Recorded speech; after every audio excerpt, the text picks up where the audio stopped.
You're listening to the Social Selling Simplified podcast. Stick around if you too are obsessed with learning things that actually work and believe that success leaves clues. We're all about identifying results-producing roadmaps and getting super clear on how to scale and grow your online business. From part-timer to president, social selling expert Ashley Shaw will help you connect the dots and take the guesswork out of what works to grow a social selling empire. It's time to hear from social selling legends, listen in on truthful conversations, and learn the best tips and tricks to reduce the marketing overwhelm so you can build the social selling business of your dreams. If you're ready to go all in, no holding back, and build the business you've always wanted, you're in the right place. Here's your host, educator, social selling guru, and fitness industry OG, Ashley Shaw. Welcome to Social Selling Simplified. I'm your host, Ashley Shaw, and today I have Nichole Howson with me, and we are going to talk all about social media marketing. So Nichole is the owner of AIM Social Media, and she's an award-winning social media strategist and consultant, and her work is really focused around reducing clients' ad spend while growing their brand awareness and increasing their sales leads. In only 6 years, Nichole has worked with clients globally, decreasing the cost of ad spend by 91% and increasing traffic by 26% in as little as 30 days.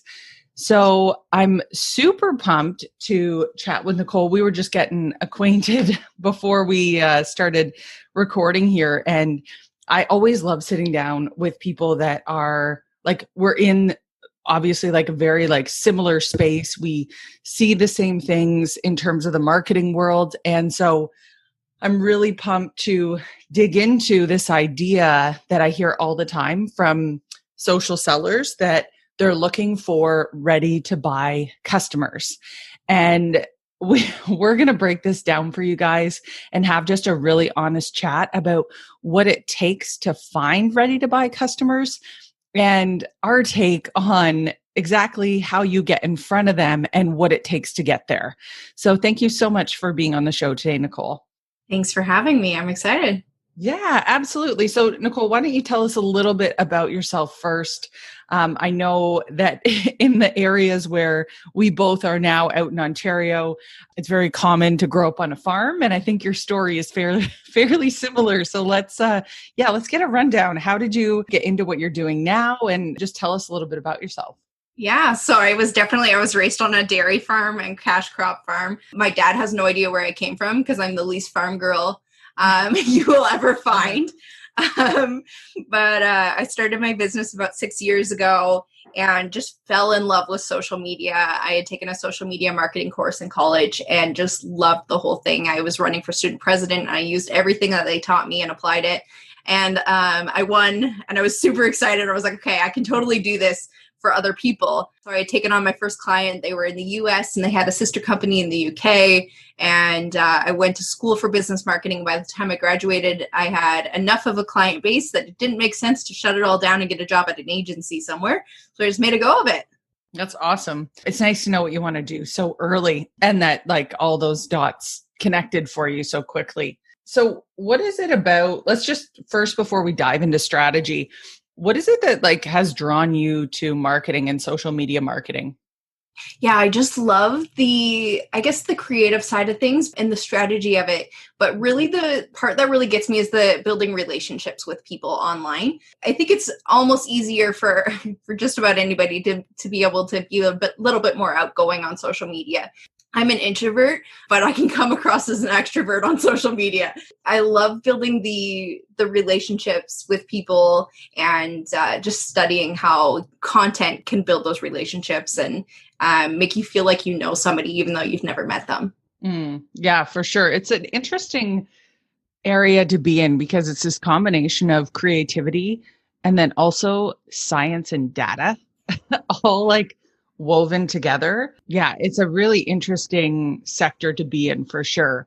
And I think that's one misconception that I find a lot of social sellers will get wrapped up into is like, there is this side of it that is definitely the creative side. And then there's this also side of like testing and putting things out there to see what works and not being personal, but it being like legit, it's just a test. Like the little things, right? Like the time of day you're posting, things like that. So it's nice to have that balance of both, like to be like have a creative outlet, but then also know that there are things you can tweak and just things you should be always testing to see what's working better. Absolutely. Yeah, no, I guess that falls under the strategy side of things, but every time somebody asks for advice, I'm like, you're going to have to test it because everybody's audience is a little bit different, right? And so everybody's target audience responds differently. It's definitely, there's a lot of testing, but I geek out on all of that. Love it. All right. Awesome. So I want to dive into this idea of ready to buy customers a little bit further, because this is definitely something that I know a lot of social sellers are looking for, and they feel like they're missing the boat here. They're putting their message out there, but nobody is coming to them saying they're ready to buy, or that they're like, where do I pay? That sort of idea. So I wanted to have a little bit of a discussion around this and why that might be a dangerous belief to have. So do you want to talk a little bit about that? Like this idea of ready to buy customers and how that really exists in social media when you're creating your content and your marketing strategy? Yeah. I think there's this whole mindset, like build it and they'll come, right? And we all fall into that trap of like, I have this amazing product and everybody's going to see the value in this. And so you post it on social media and people tend to turn into this like infomercial where you're like, look at this product. It has all of these benefits, and they kind of bombard people with all this content and information, but you're not really doing anything to convince people to buy. Like there's so many products out there. I mean, you can tell me that something's really great for my skin, but there's also 100 other different options that are coming my way telling me the same thing. And so it's more than just putting content out there that's saying this is what I can do for you, and a lot of building those relationships with your audience first, and so that way they're more convinced to participate. Yeah, I think that's such a good point, because it's like whenever you consider buying from somebody, we always go back to who we know, like, and trust first. So like you're saying, I think sometimes we forget that there is a ton of competition, especially around like health and fitness, beauty products. I think also all of that combined with like what the world has sort of been going through too in the last like 4 months with, people being at home much more than ever before. So like advertising in itself is just, I can only imagine people are being, when you're on the computer more, you're going to be advertised to more. So there's all that being thrown into this, but it really is being able to answer that question. Why should they choose you? Like, what makes you different? And unless you're able to articulate that and then like weave that through your content, it can be really frustrating if you're just putting stuff out there and crossing your fingers and hoping for the best. Yeah, absolutely. And I think you nailed it with people need to know, like, and trust you. And so that's where kind of there's 3 E's that we focus on. And so there's engagement, entertainment, and education. And so if you're doing one of those 3 things in your content, a lot of people are going to resonate a little bit more with it than just posting just random content to get out there. Some of the companies that I would go to are the ones that are engaging with me on social media quite a bit. There's a window company here locally, and I feel like I'm best friends with their social media manager. I have no idea who runs it. I would love to meet them in person because they're amazing. I don't need new windows in my home, but if anybody does, like, hit me up. I know exactly who to send you to because they've built this really great relationship with me through social media. So it's companies like that where they're putting in the work and they're standing apart that way. That's going to make you want to go with them.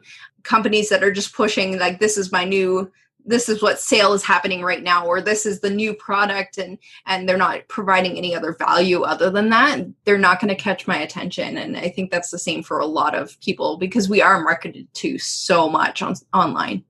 Absolutely. I love that. The 3 E's. So let's break those down a little bit and determine what those may look like. So when we talk about engagement, how would you define that? And what does it look like? What do you need to do as a social seller online to be engaging? Yeah, so that's where you would want to post. And I recommend this for almost any post anyway, but posting a lot of questions, getting people engaged and getting them to comment. You want to give them a reason to comment. Sometimes it's fun stuff. I've seen this post a million times. It works every time. Brussels sprouts, yes or no? And it seems like such a random thing. But it always blows up because apparently it's same with the pineapple on pizza. It gets engagement every time. And so, I mean, you don't have to post something completely out there like that, but something very simple that's going to get people to engage. And it kind of falls under that entertainment thing too. I mean, if you scroll through the comments of threads like that, it's hilarious. So I think that's such a great point. And it's like knowing your audience enough to know what they're actually going to engage with. Like one thing that pops into my head, I tend to deal with a ton of health and fitness coaches. And one thing that always blows my mind is when I see these recipes of like their protein shakes and smoothies and different things like that. And they like are throwing a ton of vegetables in them. And I just want to say, I want to get there. I want to be able to put broccoli and cauliflower and all the things in my shake.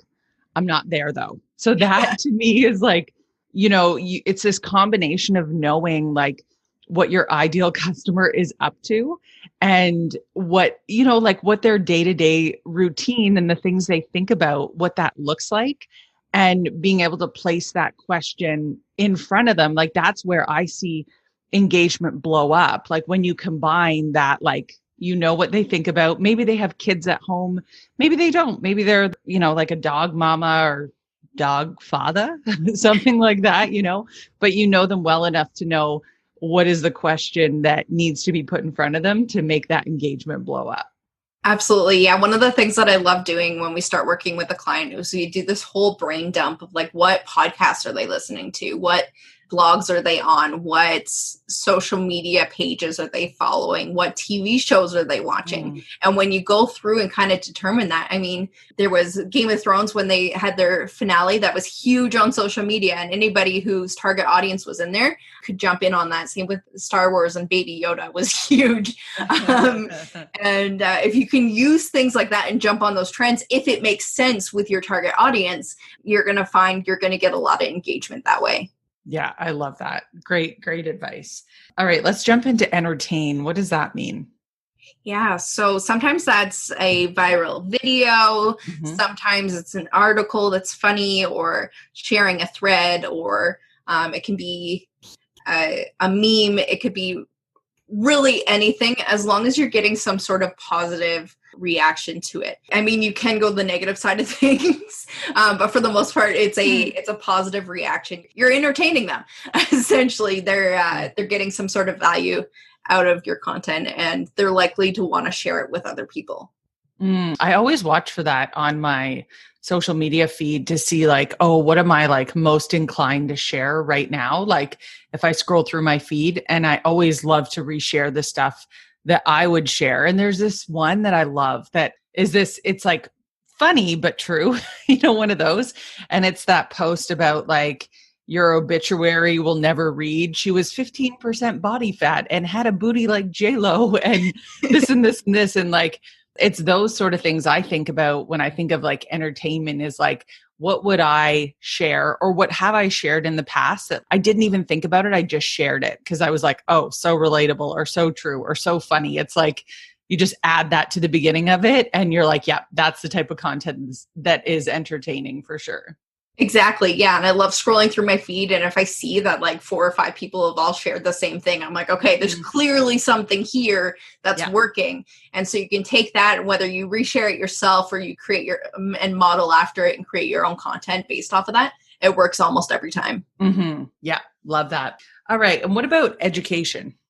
Yeah. So this is where you can partner, talking about the benefits of your product or your service, or something related to the industry. So for example, like I work with businesses on social media, but maybe I'm going to talk about ways to use Zoom more effectively, because right now we're all using Zoom calls to communicate with our teams. It's a way to educate, but it's getting that engagement again that we need on social media. Every time somebody engages with content on your page, more people see it, right? So that's the goal, is to get them to engage with it, but educating them in some way, talking about the benefits of your product or your service, the different features, that sort of thing. If you're careful and you don't come across as an infomercial, add a little personality in there, and make it sound like it's coming from an actual person and not some sort of corporate drone, then you're going to find good results. And so when it comes to educate, we've got sort of this idea that it can be, of course, about potentially your product. I know in the social selling world, we do a lot of like curiosity marketing. So we don't specifically you wouldn't specifically say like, oh, this is the exact program or things like that. Like we tend to maybe educate in a way that is about, it could be like the benefits of like protein and having enough, or, you know, the benefits of accountability and how that plays into your success rate when you're trying to achieve a health and fitness goal or things like that. So educate could really be, it could be about your product for sure, or it could be about, it's almost like, I sort of look at it as like knocking over dominoes. It's like, Absolutely. You know, they need to understand this piece of information before they're going to be convinced that my product is right for them. And it's like, you know, have you ever seen the Simon Sinek Start With Why video? I don't think I have. Okay, I feel like I'm dating myself because this was like, I'm not sure how many years ago now it was that it came out. It might have been about 8 years or more ago. But what I love about it, I'm going to butcher this a little bit, but I'm still going to go right in for it. So what Simon Sinek talks about is that there are 3 layers to, you know, when you think about in the inner circle, the golden circle is why you do what you do, or why, like your why. Then if you look outside of that, the circle around that is how you do what you do. And then the most outer circle is what it is, like what the product actually is. Yeah. And so he has this like amazing example of Apple and how Apple communicates, and how Apple, they never start with what. They're not like, oh, look at, we have this iPhone and this is how many cameras it has on the back. And this is the pixels. This is the retina screen that we've put on. And this is the storage. Like you'd never, ever hear Apple communicate like that. Apple always starts with why. So in their commercials or in their anything that they put out there for marketing, they're always showing you like the FaceTime video that you can have with your grandkids and the quality of that and how close it keeps you together as a family, even if you might live in different places. So they communicate with starting with why, versus a lot of companies, like they do this really great. Simon Sinek does this great example with like Dell and Apple. And he says like Dell starts with what they do, right? With this gigabyte processor and this much storage. And it just, that sort of stuff doesn't motivate people. Absolutely.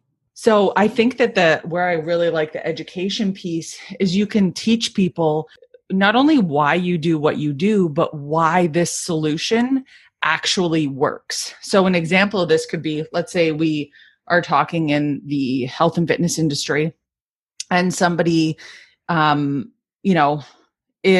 say they're struggling with weight loss and but they can't get their like eating and cravings like under control.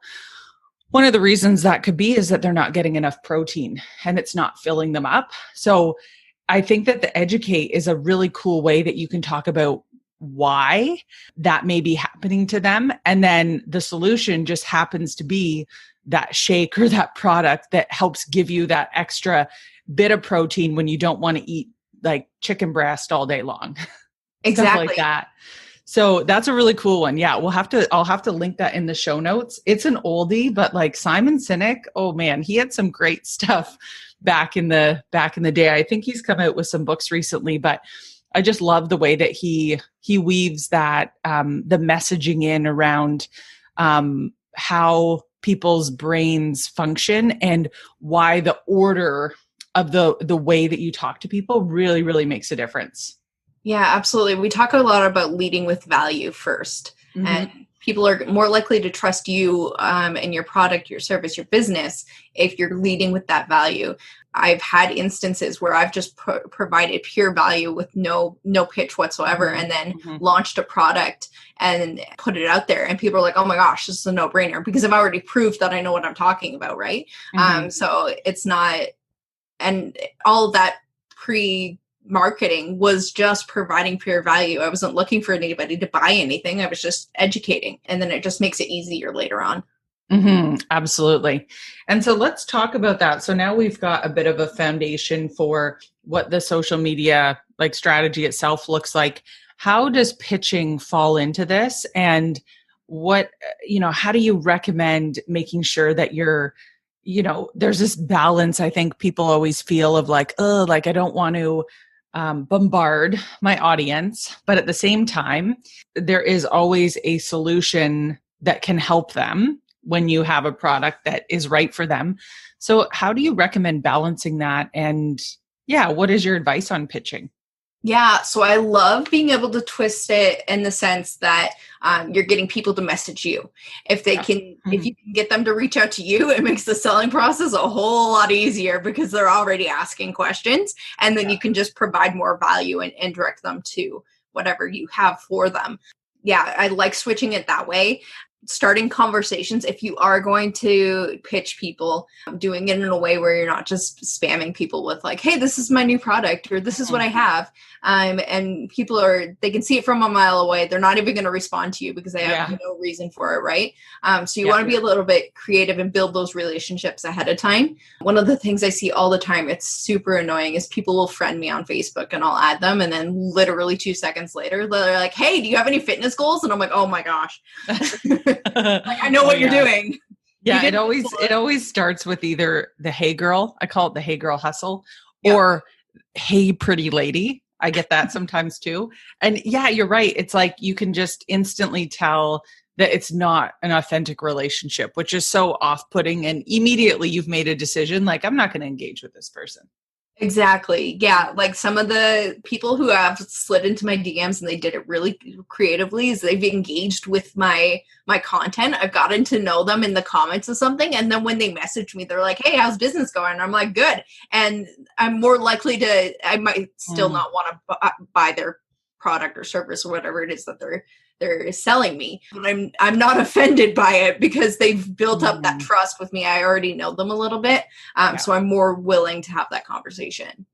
Yeah, for sure. I think that there's a delicate balance of this where I know that, oftentimes it comes from either people are taught that this is the way to do it, or maybe they see other people doing it and them being like sort of successful with it. So they just automatically assume it's the only way, but they sort of lose their authenticity in going in and doing this. But what I always recommend is you want to use social media posts to build curiosity, to really like let people self-select if you are for them or not. Like it's sort of your platform to, I think of it as like you're walking down the street and you are making eye contact with people and you're sort of seeing who lingers and who wants to have a conversation. That's what, your social media posts are for. They're not to like get the whole deal done right on the street, right? You're like passing by people and seeing who's engaging. And then after you see someone a couple of times, you're like, hey, Nichole, I feel like we have a lot in common. I would love for you to join my free business bootcamp community. We talk about all things business, social selling, whatever your sort of your pitch is and what is valuable to that person. But like you said, it doesn't come across as like out of the blue, like we've never talked before. And I think when you invite to a free community, this is my call it strategy, or the way that I have really been able to build my community is through that building of a free Facebook group. And I love it. I love being able to provide value, to answer questions, to find out what their questions actually are in a way that isn't me messaging 100 people a day, trying to convince them to trust me. I can do that all in my group. So for some people, a group may feel intimidating. And for others, they might be like, oh, wow, that's great. I just find it's a huge time savings to have everyone in one place. And I remember hearing from a couple of different Facebook gurus in the Facebook group sector. And they said that what you want to do in your groups is like, they need to love you and they need to love each other. So that is your number one goal when you're building that, like that Facebook community. But I find that's like a bit of a softer pitch when you start engaging with somebody and getting to know them, and then you invite them to join that group. That's like, I love that strategy. For me, it's like, yeah, it's my bread and butter. It's what I feel really, really comfortable with. How about you? Like, what do you, when you're looking for those people to like start messaging you and getting into that space, do you have a strategy you recommend using or that you like to use? I love getting really visible. And so I've talked about this before and kind of use the example that if you're walking down the street and you see a hot dog cart, we're going to use that as an example. And you see them every day and you kind of know one day you're hungry, you're going to stop and you're going to get a hot dog because you've kind of got to know them. It's going to be even better if that guy selling the hot dog is like, hey, good morning, how are you? And every day he says hi to you. And then over time you've started talking to them and then you're like, you know what, I really want a hot dog. And you buy it. Whereas if you have some random person on the street corner holding a hot dog and they're like, hey, do you want a hot dog? You'd be like, no, I don't want a hot dog. I don't know where it's been. I don't know what why are you holding a hot dog? You're not going to be as interested in giving them the time of day, right? So being visible and having people see your content and seeing you provide that value ahead of time is going to be really important. Yeah, I like that because I think that there's this warming up period. And as we sort of started off our conversation, we talked about like, does this ready to buy customer really exist? And even if you're like in the game of wanting to buy a hot dog, like you sort of like there's still a process. You're not just going to buy a hot dog from anywhere. Even if you have it on your mind, like, hey, I kind of want a hot dog right now. As you picture yourself walking through whatever it may be, the street, the ball field, like wherever the ball diamond, wherever you are, you're still walking through and observing like each of the hot dog carts, the price, all these questions are going on in your mind as you're like sort of searching, like where, like, am I really hungry right now? Like, do I want a hot dog? Like thinking about all those like things, right? Oh, what other options are there here? You know? So I really like that example because I think it just does help solidify that, you know, ready to buy customers, there's still a process of convincing and trust and rapport that needs to happen before they're going to be ready to buy. Mm-hmm. Yeah, absolutely.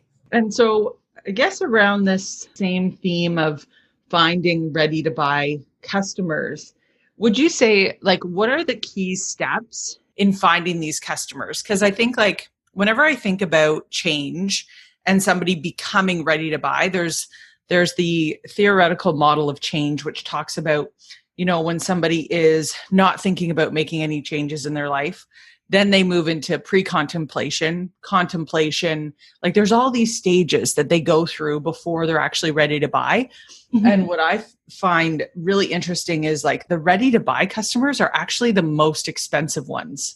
So if you set your focus there, like let's say we're talking about, you know, even Facebook ads or things like that, and you're just looking for people that are ready to buy, in the Facebook world, we'd call those most likely conversion ads, right? Mm-hmm. Where you get a sale and you pay for it. Well, those cost way more. In some cases, like at least what I've seen, like they can cost like 30 times more, but it can even be more than that, for them to be ready to buy right at the spot, where at the point that you want them to buy something. Whereas if you start with them sooner, where you're like, hey, what's your email? You know, you start at that point where you're just starting to build rapport. They are not only much cheaper to acquire, but you then have the opportunity to like build that relationship as you go.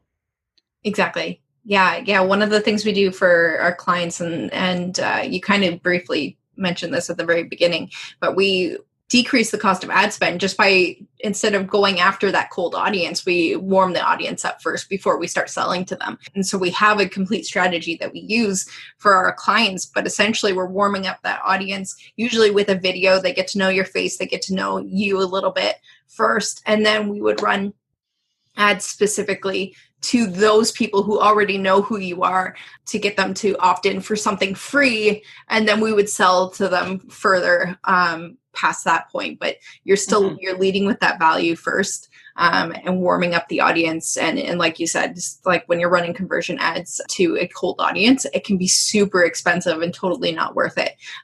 So warming that audience up first is really important. This is what I see a lot too with social sellers. They're like, I'm putting my message out there and I'm not getting any engagement. I'm not finding new followers. I think it's interesting, right? Because there's a certain point that you hit where when you're not spending anything on ads, that you're just hitting the same people over and over and over and over again. You're just like bombarding them. And no wonder they're not engaging, right? Because it's like they've heard your message. They're maybe not your ideal customers. So at what point do you suggest, like when you're starting a business or in your business, that you start focusing on getting new followers? And when, I got 2 questions around this with new followers, what's the best organic ways and what are the best paid ways? Yeah. So one of the things that I don't recommend doing ever is paying for followers. Having a strategy to get new followers is totally a great idea. But paying for likes on your Facebook page or paying for followers on Instagram nearly never works. And usually affects the algorithm in a horrible way. And you actually see way less reach in your content. So one of the things that we like doing is building those relationships. One of the things that we've heard is when you are marketing, if you go through with the mindset of you're just building relationships, stop focusing on the money, stop focusing on the sell, and just build those relationships up. It's going to be really important when you're creating content. Go from more of a documenting side of things. Like, this is what my day looks like today. And you're talking about what you have to offer, but you're not doing it in a selling kind of way. And so then people are more likely to reach out to you, which we talked about earlier. Again, it's really important. And once you have a strategy organically that's working, then if you just put ads behind it and you're pushing that same strategy out, all you're doing is amplifying it. So if it's already working organically, it's definitely going to work in a paid sense, and you're just going to see better results. Yeah, I love that you said that, because I think so often people are ready to throw money at ads, but they don't have a strategy that's actually working to convert people. And that's what I see time and time again to be a big waste of money, is that you need to have something that's working so you can amplify it. If nothing's working, and not that it's ever that case that nothing's working, but if you don't have something solid, you're amplifying that, which is something not solid. Exactly. So it's not really getting you, the results that you want. It really does have to be a solid strategy first before you would want to put any ad spend behind it.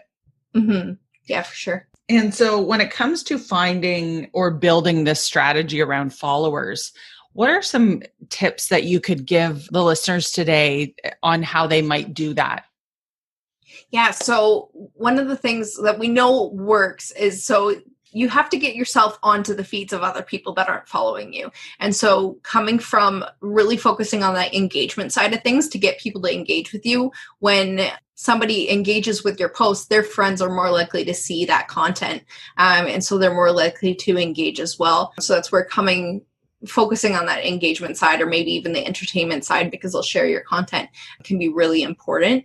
And then just providing pure value. I love coming from a personal side of things. One of the best things I did for my business was get really personal and authentic, because people are more likely to pay attention to my story versus just me saying, hey, so I do social media for businesses and this is what I can do for you. And it comes across way less productive than me saying, hey, like, this is how I started my business. This is the struggle I went through recently. And sharing those kind of things, it gets more people engaged, and they're more likely to follow something that they're getting value from when they know that you're not just there to sell them on something. And so do you use any other strategies around, so getting on other people's feeds? How do they fall into that strategy for you? Or do you use them for that? Yeah. Absolutely. Yeah. So we definitely look at hashtags. What hashtags are your target audience using. One of the things I see all the time is people will use hashtags that are related to their industry, and all they're doing is attracting other people that are doing exactly what they're doing. Yeah. And it's like, oh, like I built up this following, but nobody's going to buy from me because they're all doing what I do. Yeah. So you want to go through and use hashtags that your target audience is using. And there's something called the $80 strategy that we love doing. And so the concept behind this is Gary Vaynerchuk's strategy, but he talks about finding the top 10 hashtags that your target audience is using, and then going through and engaging with the top 9 or top most recent 9 posts within that hashtag. And so you do that, you leave your 2 cents on each post, and it equals $80. And so by doing that, you're increasing your engagement, you're getting on into the comments of people's feeds, so they're more likely to check you out and follow you and engage with your content. It is an investment in the sense of time, but you're building up those relationships again, and then you're going to see better results. I love that. Yeah, I think I see a lot of confusion with that, with people knowing which hashtags to use and follow. So I love that, looking at the top 10 hashtags that your ideal customers are actually using. Because I think that it's totally right. I hear that all the time. Social sellers are like, oh, I'm just attracting more health coaches, or I'm just attracting more beauty influencers. And you're exactly right. It's because you're just using the hashtags that are used in the industry. You're not getting beyond that layer of like, what are my ideal people actually talking about and using? Because usually it's like one layer removed from where you're at that point. Yeah, I love that. Amazing. So Nichole, what is the best way for people to find you, follow you, and to engage with you? Yeah, so I'm on almost every single social media platform. It comes with the territory of running a social media marketing company, but the business name is AIM Social Media Marketing, and you can look me up, my personal account as well. My parents spelled my name a little funky, so there's an H in my name. They wanted to make sure that all my diplomas were spelled wrong, and I had to reorder everything. It successfully worked, so you got to watch for that, but I'm on every platform that way. And I think you said you would link the website in the show notes, so that way you guys can find it there. Yeah, absolutely. Yep. We'll make sure to put all your social media handles in the show notes, as well as your website there, so people can find you. Nichole, I'm going to have you back on the show. We're going to have to dig more into Facebook ads. And I know that that's another area that you're super well versed in. So we'll have to make sure we have another date coming up for you. Thank you so much for all your insight. This was so fun to talk about all things social media marketing. And I know that everyone listening to this podcast today is going to feel super pumped to get out there and start building those relationships with their ideal customers. So thank you so much. Yeah, thanks for having me. It was a lot of fun. If you're ready to turn your Beachbody dream into a Beachbody business, I have something super special for you.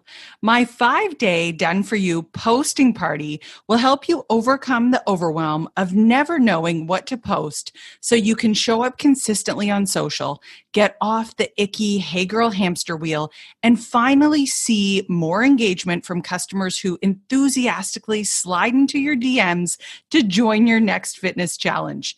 This party is totally free to join, and we start on July 27th. Head to ashleyShaw.ca/posting party to sign up now. You'll get 5 totally templated social media posts that work with accountability and camaraderie in our private business bootcamp for fitness coaches group. And that post-workout feeling of accomplishment comes along right with it. See you there. And again, you can head to ashleyShaw.ca/posting party to sign up now.